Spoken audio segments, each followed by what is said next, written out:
सजा पे छोड़ दिया, कुछ जजा पे छोड़ दिया।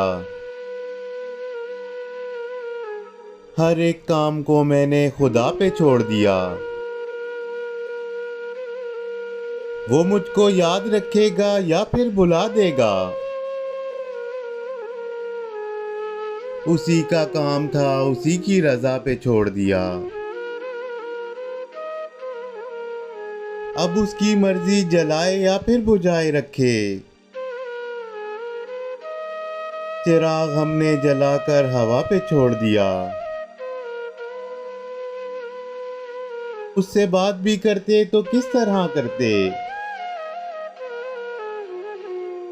ये मसला था अना का अना पे छोड़ दिया। इसलिए तो वो कहते हैं बेवफा हमको,